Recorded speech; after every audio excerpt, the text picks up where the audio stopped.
काला जादू का असर ये भी था जिसके चलते ही मुस्कान ने अपने बॉयफ्रेंड के साथ ये पूरा जाल बुना। पुलिस का दावा है कि पूरी साजिश सौरभ की पत्नी मुस्कान रस्तोगी की थी।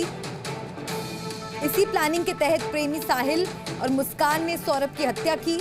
पुलिस के मुताबिक मुस्कान साहिल को बताती थी कि वो उसकी मृत मां से बात करती है। साहिल इसी बात पर यकीन करके मुस्कान की हर बात मानता था। मुस्कान ने साहिल को बताया था कि उसकी मरी मां ने सौरभ का वध करने का आदेश दिया है। क्योंकि साहिल खुद तंत्र मंत्र में विश्वास करता था तो उसने मुस्कान की ये बात मान ली।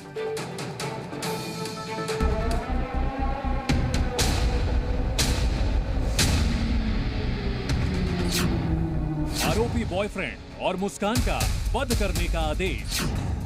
मेरठ में बेवफा पत्नी मुस्कान ने अपने बॉयफ्रेंड के साथ जिस तरीके से सौरभ की हत्या का पूरा प्लान बनाया वो किसी को भी चौंकाने के लिए काफी है।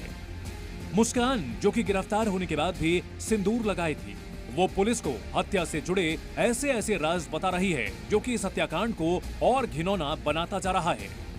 नए खुलासे के मुताबिक मुस्कान अपने बॉयफ्रेंड साहिल को मैसेज कर कहती थी कि तुम्हें ही सौरभ का वध करना है।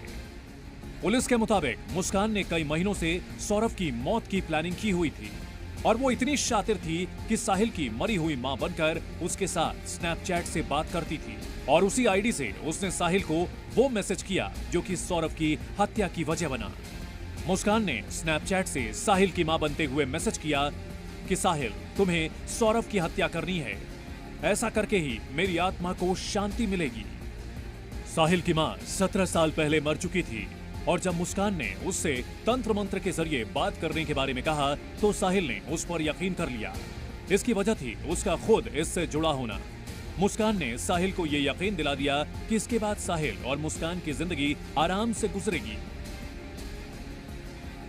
साहिल अपनी मां से बहुत प्यार करता था और अक्सर अपनी मां के बारे में मुस्कान से बातचीत किया करता था। साहिल की कमजोरी मुस्कान समझ गई और वो बार बार फर्जी आईडी से मैसेज कर साहिल को सौरभ की हत्या करने की बात लिखती थी। इतना ही नहीं, स्नैपचैट पर मुस्कान ने सौरभ की भी फर्जी आईडी बना रखी थी। सौरभ की आईडी से मुस्कान लिखा करती थी कि मेरे माँ बाप मुझे मारना चाहते हैं, ताकि लोग समझें कि सौरभ लिख रहा है और सौरभ की हत्या के बाद उसके परिजनों को ही इसके लिए जिम्मेदार ठहराया जाए और मुस्कान और साहिल बच जाएं। और तो और वो साहिल को दैवी शक्ति का एहसास होने की भी बात करती थी। प्लानिंग करने के बाद आखिरकार दोनों ने अपने प्लान को परवान चढ़ाया और सौरभ के भारत आते ही उसके खाने में नींद की गोली मिलाकर उसे बेहोश कर दिया, जिसके बाद उसका मर्डर कर दिया गया और शव को ड्रम में काट कर डाल दिया। एक सौरभ राजपूत नाम के व्यक्ति हैं जो कि मर्चेंट नेवी में कार्यरत थे। ये 4 तारीख को अपने घर आए थे और तब से ही ये देखे नहीं गए थे। शक के आधार पर इनकी पत्नी मुस्कान और मुस्कान का एक प्रेमी है साहिल, उसे पूछताछ के लिए पुलिस ने बुलाया था और पूछताछ के दौरान इन्होंने अपना जुर्म को बुलाया। इन्होंने बताया कि 4 तारीख को साहिल ने ये और मुस्कान के साथ मिलकर जो सौरभ है उनके चाकू से मार कर हत्या कर दी थी। हत्या करने के बाद उन्होंने शव का टुकड़े कर एक ड्रम में डालकर उसे सीमेंट से भर दिया था। वहीं सौरभ के परिवार ने भी बताया कि मुस्कान पहले भी घर से भाग चुकी थी। मेरी मम्मी का फोन आया और उन्होंने मुझे ये बोला कि मेरे छोटे भाई का मर्डर हो गया है। थाना पहुंचने के बाद मुझे बस यही समझ आया कि अब तो इन्होंने जो करना था वो कर दिया, क्योंकि उस लड़की का पहले से ही अफेयर था। वो अपने घर से पहले ही एक बार भाग चुकी थी। पुलिस ने बताया कि सौरभ के मर्डर की प्लानिंग नवंबर से ही शुरू हुई। पहले जगह ढूंढी गई कि मारकर कहां गाड़ा जाएगा।